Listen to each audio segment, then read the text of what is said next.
الحمد لله نحمده ونستعينه ونستغفره ونؤمن به ونتوكل عليه ونعوذ بالله من شرور أنفسنا ومن سيئات أعمالنا من يهده الله فلا مضل له ومن يضلله فلا هادي له ونشهد أن لا إله إلا الله وحده لا شريك له ونشهد أن سيدنا ونبينا ومولانا محمدا عبده ورسوله إمام المشرقين وإمام المغربين رسولا مكيا مدنيا هاشميا قريشيا كروبيا روحانيا ريحانيا نبيا تقيا نقيا وليا دريا شمسيا قمريا بدريا بشيرا نذيرا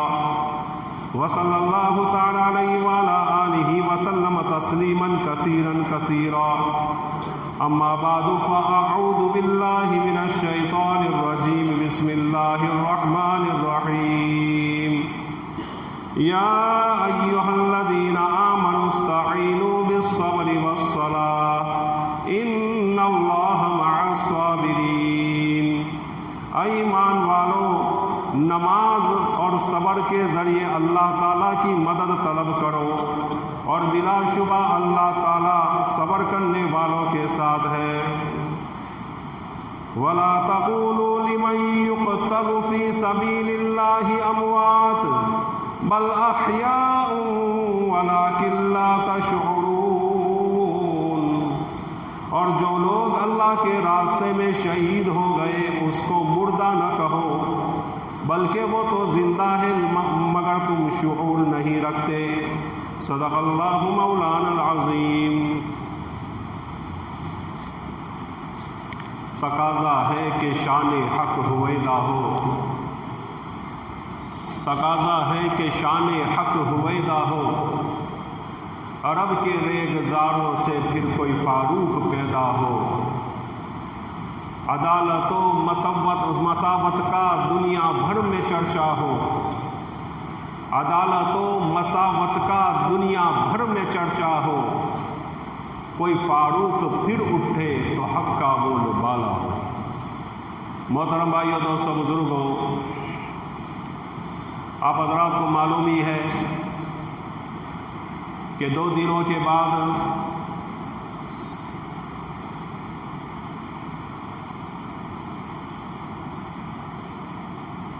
15 اگست ہے یہ ہمارا نیا سال بھی ہے اس کے ساتھ ساتھ محرم کا مہینہ اس میں 10ویں محرم ہے 3 موضوع ایک ساتھ جمع ہو گئے مناسب سمجھا کہ حضرت حسین رضی اللہ تعالیٰ عنہ کے بارے میں کچھ آپ کے سامنے روداد بیان کر دوں حضرت حسین رضی اللہ تعالیٰ عنہ کے کچھ فضائل مناقب بیان کر دوں حضرت حسین رضی اللہ تعالیٰ عنہ آپ صلی اللہ علیہ وسلم کے نواسے تھے آپ صلی اللہ علیہ وسلم کی بیٹی حضرت فاطمہ لخت جگر کے بیٹے تھے حضرت فاطمہ کے 2 بیٹے مشہور ہوئے حضرت حسن اور حضرت حسین اور حضرت علی رضی اللہ تعالیٰ کے صاحبزادے تھے اس لیے آگے چل کر آپ سنو گے کہ حضرت حسین رضی اللہ تعالیٰ نے جو خطبہ دیا کوفیوں کے سامنے اس میں یہ باتیں بھی انہوں نے عرض کی تھی بہرحال حضرت حسین رضی اللہ تعالیٰ کو آپ صلی اللہ علیہ وسلم بہت پیار کرتے تھے اور آپ صلی اللہ علیہ وسلم نے ان دونوں بھائیوں کے بارے میں فرمایا کہ یہ جنت کے جوانوں کے سردار ہیں گویا آپ صلی اللہ علیہ وسلم نے ان کے جنتی ہونے کا پروانہ اور جنتی ہونے کی بشارت دنیا ہی میں عطا فرما دی تھی آپ صلی اللہ علیہ وسلم ان دونوں کو بہت چاہتے تھے کبھی ایسا بھی ہوتا تھا کہ آپ صلی اللہ علیہ وسلم ان کو اپنے پیٹھ پر بٹھا کر خود گھوڑا بن کر پورے گھر میں گھومتے تھے. کبھی دونوں نواسوں کو اپنی پیٹھ پر گھماتے تھے اور خود گھوڑا بن کر گھومتے تھے پورے گھر میں. کبھی حضرت زینب جو آپ کی بہن تھی ان کو اکیلے اپنے پیٹھ پر بٹھا کر پورے گھر میں گھوڑا بن کر گھومتے تھے. آپ صلی اللہ علیہ وسلم ایک مرتبہ تشریف لائے، سفر سے آئے تھے.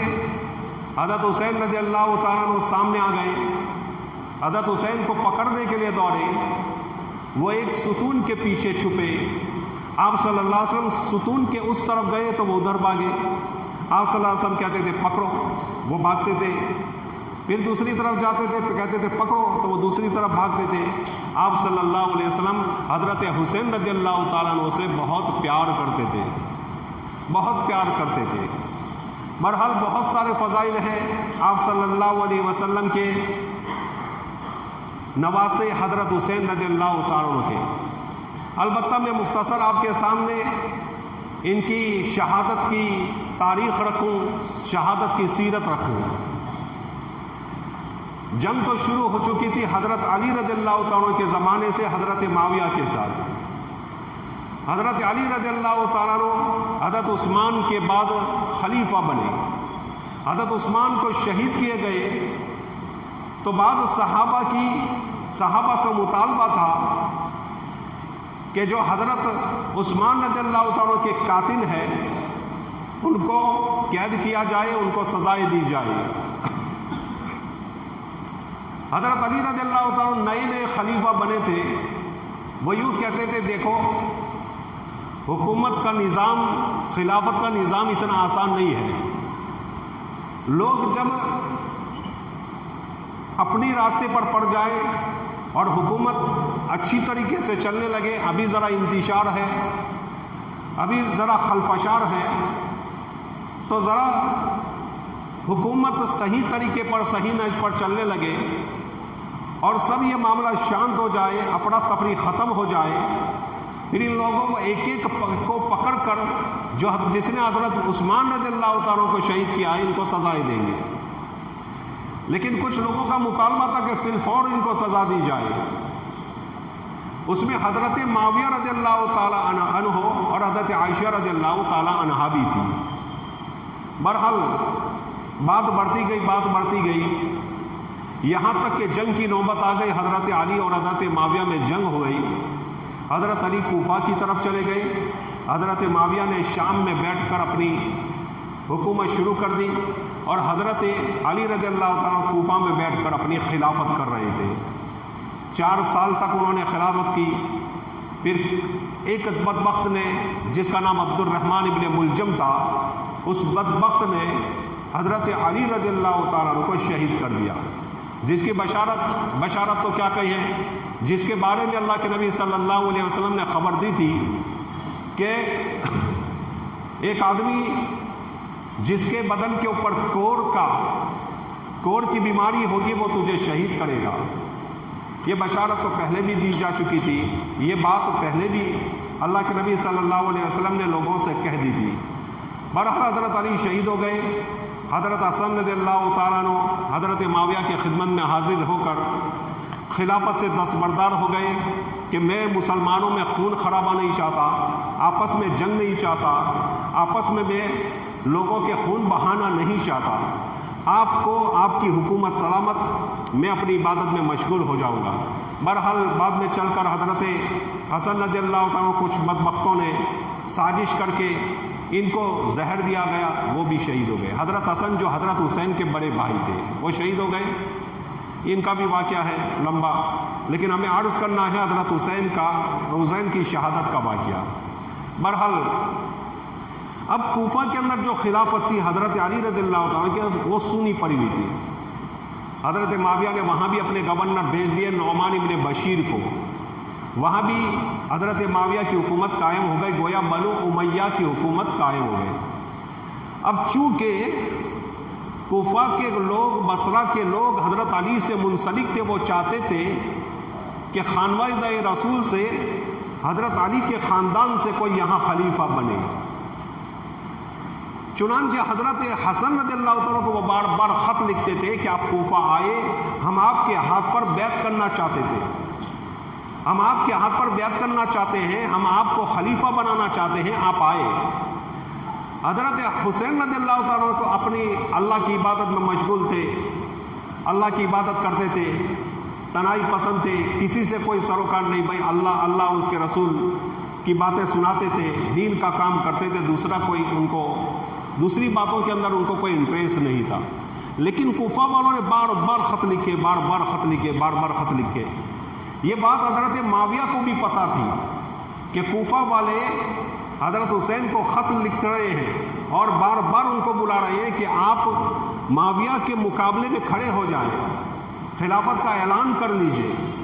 اب کیا ہوا؟ حضرت معاویہ نے حضرت حسین کو بلا کر سمجھایا کہ دیکھو بیٹا، کوفہ والوں کی باتوں میں کبھی مت آنا، یہ لوگ بڑے غدار ہیں، یہ لوگ تیرا ساتھ نہیں دیں گے۔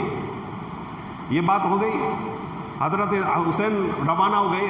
یزید جو حضرت معاویہ کا بیٹا تھا، ان کو بلا کر کہا، اس کو بلا کر کہا حضرت معاویہ نے، دیکھو حسین سے مطمئن مت رہنا، کیونکہ کوفہ والے ان کو زور زبر کریں گے، زبردستی کریں گے اور ان پر فورس ڈالیں گے کہ تم جنگ کرو معاویہ سے، ان کو ابھاریں گے تو تم انجانے مت رہنا، اور جب حسین تمہارے قبضے میں آ جائے، گرفتار ہو جائے، تمہارے پاس آ جائے تو اچھا سلوک کرنا، ان کے ساتھ برا سلوک مت کرنا، ان کے ساتھ اچھا ویوہار کرنا۔ بہرحال حضرت معاویہ کا انتقال ہو گیا۔ انتقال کی بات ساری جگہوں پر مشہور ہو گئی، کوفہ تک بھی یہ بات پہنچی کہ حضرت معاویہ دنیا سے رخصت ہو گئے ہیں، ان کے بیٹے یزید اب حکومت پر بیٹھے ہیں۔ ادھر پھر کوفہ والے جوش میں آئے، حضرت حسین کو بہت سارے خط لکھنے لگے۔ روایتوں میں آتا ہے کہ 150 بڑے بڑے سردار شرفا جس کو کہتے ہیں، ان لوگوں نے خط لکھا۔ دوسرے اس کے علاوہ 1200 خط تھے، کل 1200 خط حضرت حسین رضی اللہ تعالیٰ پر پہنچے کہ تم آؤ، تمہارے ہاتھ پر بیعت کرنا چاہتے ہیں۔ کوفی لوگ بار بار ان کو اطمینان سے بیٹھنے نہیں دیتے تھے۔ حضرت حسین رضی اللہ تعالیٰ مدینہ میں رہتے تھے، مدینہ سے مکہ آ گئے۔ مکہ میں بھی حضرت عبداللہ بن زبیر کی خلافت کا اعلان ہو چکا تھا، ان کے ہاتھ پر لوگ بیعت ہو چکے تھے۔ حضرت عبداللہ بن زبیر، یہ زبیر کے بیٹے تھے۔ بہرحال اور حضرت ابو بکر کے نواسے تھے۔ یہاں اعلان ہو چکا کہ یزید کو خلافت نہیں لینی چاہیے، یزید خلافت کا مستحق ہے ہی نہیں۔ یہاں مکہ میں حضرت زبیر نے اعلان کیا اپنی خلافت کا۔ حضرت حسین وہی رہے، لیکن لوگوں کے خط آتے رہے۔ ادھر پتہ لگ گیا کہ بھائی مکہ میں بھی خلافت کا اعلان ہو چکا ہے، اب حسین رضی اللہ تعالیٰ عنہ کا آنا یہاں ضروری ہے۔ خط آتے رہے۔ حضرت حسین رضی اللہ تعالیٰ کے جب بہت خط آئے تو انہوں نے سوچا کہ اب کوفہ جانا چاہیے، جب اتنے لوگ ہمیں مطالبہ کر رہے ہیں اور اتنے وفاداری کا اعلان کر رہے ہیں اور عہد و پیمان کر رہے ہیں تو پھر کیوں نہ جائیں۔ حضرت حسین رضی اللہ تعالیٰ عنہ نے سب سے پہلے مسلم بن عقیل جو ان کے چچازاد بھائی تھے، ان کو کوفہ بھیجا کہ تم جاؤ، وہاں جا کر وہاں کے حالات دیکھو، لوگوں کو میرے نام کی بیعت کراؤ، تمہارے ہاتھ پر لوگ بیعت کریں، پھر مجھے وہاں کی رپورٹ دو کہ کیا ہوتا ہے، پھر میں وہاں آؤں گا۔ بہرحال عقیل رضی اللہ تعالیٰ عنہ پہنچے، مسلم بن عقیل رضی اللہ تعالیٰ عنہ پہنچے کوفہ، مختار کے گھر میں ٹھہرے اور چپکے لوگوں کو بیعت کرنے لگے۔ لوگ آہستہ آہستہ بیعت ہو رہے ہیں اور تاریخ میں آتا ہے کہ بڑھتے 12,000 لوگوں نے مسلم بن عقیل کے ہاتھ پر بیعت کی، حضرت حسین رضی اللہ تعالیٰ کے خلافت کے نام کی، کہ ہم حضرت حسین رضی اللہ تعالیٰ کو اپنا خلیفہ مانتے ہیں۔ بہرحال جب لوگوں میں چرچا بہت ہونے لگا اور کوفہ کے لوگ بیعت ہونے لگے تو ایک آدمی تھا عبداللہ، وہ کوفہ کے گورنر جو حضرت معاویہ کی طرف سے، یزید کی طرف سے گورنر تھا، نعمان ابن بشیر، ان کے پاس گئے نعمان ابن بشیر وہ شخص ہیں جو مدینہ میں مسلمانوں میں سب سے پہلے پیدا ہوئے تھے، اور صحابہ کرام رضی اللہ تعالیٰ عنہ ان کو ہاتھ میں لے کر پورے مدینہ میں گھومے تھے، ریلی نکالی تھی، کیونکہ یہودی کہتے تھے کہ ہم نے مسلمانوں پر جادو کر دیا ہے، مسلمانوں کو اولاد نہیں ہوگی، تو انہوں نے ریلی نکالی تھی کہ دیکھو ہمارے اللہ کا کرم، دیکھو مسلمانوں میں یہ اولاد پیدا ہوئی، تم تو کہہ رہے ہم نے جادو کیا ہے، کوئی کسی مسلمان کے گھر اولاد ہی پیدا نہیں ہوگی۔ یہ نعمان ابن بشیر اس زمانے میں کوفہ کے گورنر تھے، تو اس گورنر کے پاس عبداللہ گئے اور کہنے لگے کہ تم سنتے نہیں ہو مسلم بن عقیل حضرت حسین کی خلافت کی بیعت کر رہے ہیں، لوگ جوک در جوک بیعت ہو رہے ہیں، اور آپ خاموشی سے بیٹھے ہو، آپ کوئی ایکشن لیتے نہیں ہو۔ انہوں نے کہا دیکھو انہوں نے ہمارے ساتھ جھگڑا نہیں کیا، کوئی لڑائی کی، وہ ذرا بات ٹالنا چاہتے تھے کہ کسی طرح بات رفع دفع ہو جائے۔ انہوں نے کہا کہ دیکھو وہ جھگڑا نہیں کرتے، ہم سے لڑائی نہیں کرتے، جب لڑیں گے تب دیکھی جائے گی، جب ہمارا مقابلے پر آئیں گے تب دیکھی جائے گی، ابھی اس بات کو افشا کرنے کی اور لوگوں کے سامنے علل اعلان لانے کی مجھے ضرورت محسوس نہیں ہوتی۔ وہ مایوس ہو کر باہر نکل کر اس نے خط لکھا یزید کو، شام میں یزید کو خط لکھا، معاویہ کے بیٹے کو، حضرت معاویہ۔ بہرحال اس نے خط پڑھا، اور اس کے علاوہ بھی دوسرے لوگوں نے خط لکھا کہ حضرت حسین کے نام کی بیعت کوفہ میں ہو رہی ہے، آپ ذرا انتظام کیجئے، انجانے مت رہیے، ایسی باتیں لکھ کر بھیجی۔ یہ سارے خط سامنے جب آئے تو ان کا ایک غلام آزاد کردہ ان کے باپ کا غلام تھا سرجون، یہ سرجون ذرا ذہین تھا، حضرت معاویہ بھی اس سے تنہائی میں مشورہ لیا کرتے تھے، اس کو بھی تنہائی میں بلایا، سرجون کو تنہائی میں اپنے باپ کی طرح بلایا۔ یزید نے ان سے مشورہ کیا کہ بھائی کیا کیا جائے، خط پڑھو، خط پڑھا گیا۔ سرجون نے اس کو مشورہ دیا یزید کو کہ بصرہ کا جو حاکم ہے عبیدہ بن زیاد، اگرچہ آپ اس سے نفرت کرتے ہیں، آپ اس سے نفرت کرتے ہیں، آپ اس کے مخالف ہیں، آپ اس کو چاہتے نہیں ہیں، لیکن وقت کا تقاضا ہے کہ وہ ساری رنجشیں بھول جائے، آپ اپنی نفرت کو ختم کر دیں اور اسی کو کوفہ کا حاکم بنا دیں، یہی یہ معاملہ سنبھال سکتا ہے، دوسرا کوئی نہیں سنبھالے گا۔ چنانچہ سارے خلفشار اور ساری رنجشیں بلا کر یزید ابن معاویہ نے یہ خط لکھا عبیدہ بن زیاد کو۔ یہ بڑا سخت گیر آدمی تھا، بڑا ظالم قسم کا آدمی تھا، گویا دوسرا حجاج بن یوسف تھا یہ۔ چنانچہ خط لکھا کہ بھائی دیکھو بصرہ کے آپ حاکم ہیں، گورنر ہیں، اور ساتھ ساتھ آپ کو کوفہ کا بھی حاکم بنا دیا جاتا ہے، دو بڑے بڑے شہروں کے آپ کو حاکم بنائے جا رہے ہیں، اور وہاں حسین بن علی رضی اللہ تعالی عنہما کی خلافت کے بارے میں مسلم بن عقیل بیعت کر رہے ہیں، آپ اس کو رفع دفع کرو، اس بات کو ختم کرو، قتل کرو اس کو، اور یہ معاملہ بالکل ختم کر دو، اور حسین کو کوفہ میں آنے سے روکا جائے، دیکھو حسین کوفہ میں داخل نہ ہونے پائے، یہ تمہاری ذمہ داری رہی ہے۔ بہرحال حضرت حسین رضی اللہ تعالیٰ عنہ نے ساتھ حضرت حسین مکہ میں تھے، مکہ میں ایک آدمی کو عبداللہ آدمی کو خط دے کر بھیجا بصرہ، دوسرے شہر، کہ تم وہاں جا کر میرے نام کی بیعت کرو لوگوں سے، کوفہ میں تو بیعت ہو رہی تھی مسلم بن عقیل سے، یہاں بھی بیعت کرو۔ وہ وہاں پہنچے، ادھر عبیدہ بن زیاد کو یزید کا خط آیا، اسی دوران پتہ چلا کہ حضرت حسین کا آدمی کوفہ میں تو ہے ہی ہے، بصرہ میں بھی ہے، اس لیے اس کو پکڑا گیا، دھوکے سے پکڑا گیا، قید کیا گیا، اور پھر عبید اللہ بن زیاد نے خطبہ دیا لوگوں کو جمع کر کے کہ جامع مسجد میں سب جمع ہو جاؤ، ہم خطبہ دیں گے، ہم بیان کریں گے۔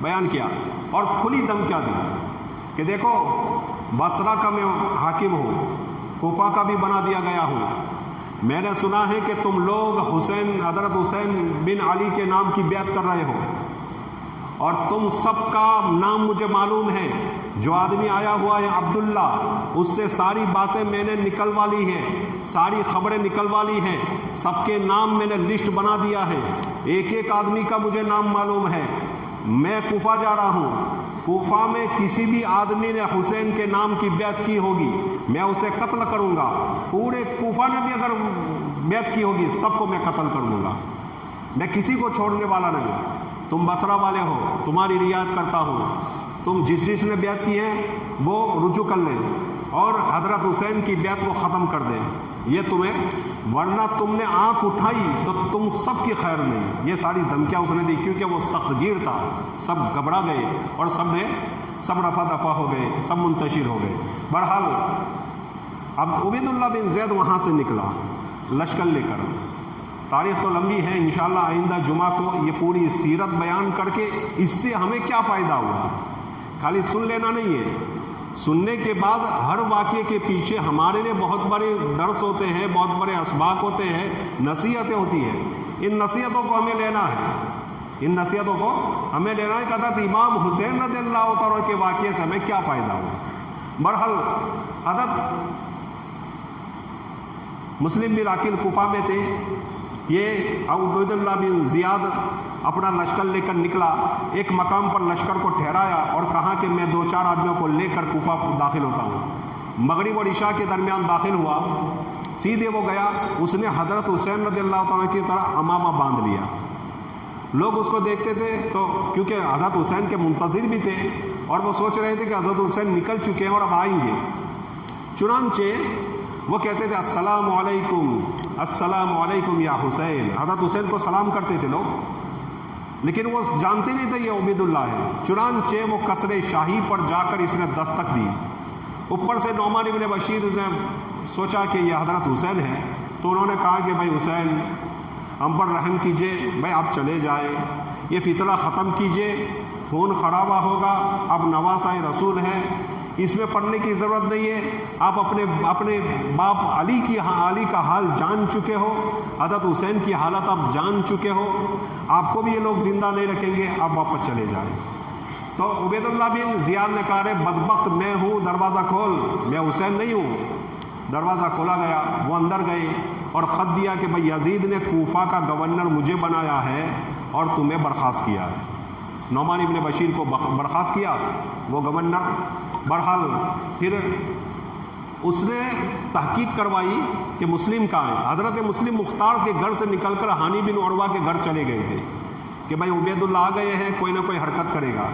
وہاں پہنچنے کے بعد بھی بیعت جاری رہی، 18,000 لوگوں نے حضرت حسین کے خلافت کے نام کی بیعت کی۔ 18,000 لوگ ہو گئے کوفہ میں۔ حضرت حسین کو خط لکھا حضرت مسلم نے کہ آپ آ جائیے، اور میدان ہموار ہے، 12,000 لوگ بیعت ہو چکے ہیں، اور آپ کے آنے کے بعد لاکھوں لوگ آپ کے نام کی بیعت کریں گے، آپ کوفہ آ جائیے، میدان ہموار ہے۔ کیونکہ ان کو یقین تھا کہ 18,000 تو ہیں، دوسرے لاکھوں لوگ ہیں، وہ بھی کہہ رہے ہیں ہم بیعت ہو جائیں گے، تو لوگ ہمارے ساتھی ہیں، لیکن کوفہ والوں کا کوئی بھروسہ نہیں تھا۔ بہرحال حضرت حسین نے جب یہ خط پڑھا تو انہوں نے کہا کہ میں نکل رہا ہوں۔ حضرت حسین پھر مکہ سے نکلے، اپنے خانوادہ کو لے کر، اپنی عورتوں کو لے کر، اپنے بھتیجوں کو، اپنے بیٹوں کو، اپنے بھائیوں کو، سب کو لے کر، کہتے ہیں 72 لوگ تھے، 72 سے 80 کے درمیان لوگ تھے، 72 سے 80 کے درمیان لوگ تھے، اور ان میں ان کی بہنیں بھی تھیں، ان کی بیٹیاں بھی تھیں، ان کے بیٹے بھی تھے، ان کے بھتیجے بھی تھے، ان کے بھائی بھی تھے، یہ سارے لوگ موجود تھے، یہ سارے لوگ کل 72 سے 80 لوگ تھے۔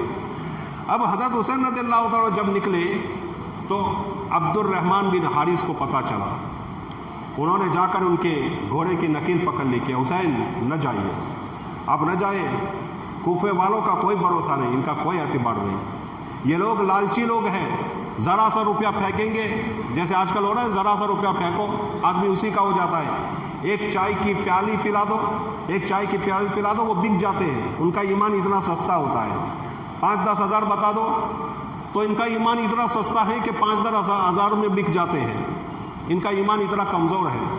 تو انہوں نے کہا کہ یہ لالچی لوگ ہیں، یہ آپ کا ساتھ نہیں دیں گے، یہ آپ کا ساتھ نہیں دیں گے، یہ جب ذرا سے روپے ڈالیں گے یہ ان کی طرف ہو جائیں گے، آج تمہاری فیور میں ہیں، کل ان کی فیور میں ہو جائیں گے، کوفہ والوں پر بھروسہ نہ کیجیے۔ لیکن حضرت حسین نے کہا کہ مجھے جانا پڑے گا، دیکھو مجھ پر خط آیا ہے، وہاں لوگ مجھے چاہ رہے ہیں، وہاں کے لوگ چاہتے ہیں میں خلافت قائم کروں، تو مجھے جانا پڑے گا۔ بہرحال آگے نکلے، تو حضرت عبداللہ ابن عمر پہنچ گئے.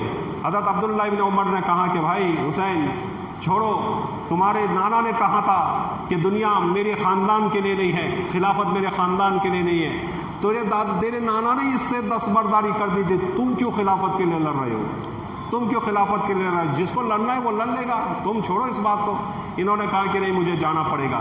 اس کے بعد عبداللہ ابن عباس پہنچ گئے. عبداللہ ابن عباس جو ان کے چچا زاد بھائی تھے، جو ان کے یوں سمجھے کہ حضرت ہمارے آقا سرکار دو عالم صلی اللہ علیہ وسلم کے چچا زاد بھائی تھے، حضرت یعنی ان کے نواسے تھے. حضرت حسین حضرت عبداللہ ابن عباس کے نواسے تھے، یوں سمجھو. بہرحال تو حضرت عبداللہ ابن عباس نے کہا کہ بیٹا حسین واپس ہو جا، اللہ کا واسطہ دیتا ہوں واپس ہو جا، مت جا. وہاں کے حالات مجھے اچھے معلوم نہیں ہو رہے. کوفہ والوں پر بھروسہ نہیں کیا جا سکتا. وہ چاہے کتنے بھی دعوے کرے، وہ چاہے کتنے بھی تمہیں خط لکھے، مجھے ان پر بھروسہ نہیں ہے. بھائی تو واپس ہو جا. دیکھو بہت زندگی باقی ہے، بعد میں کچھ کرنا ہو تو کر لیں گے. ابھی تم اس بات کو ملتوی کر دیجئے، اس ارادے کو ملتوی کر دیجئے، یہ سفر ملتوی کر دیجئے، چھوڑ دیجئے اس سفر کو.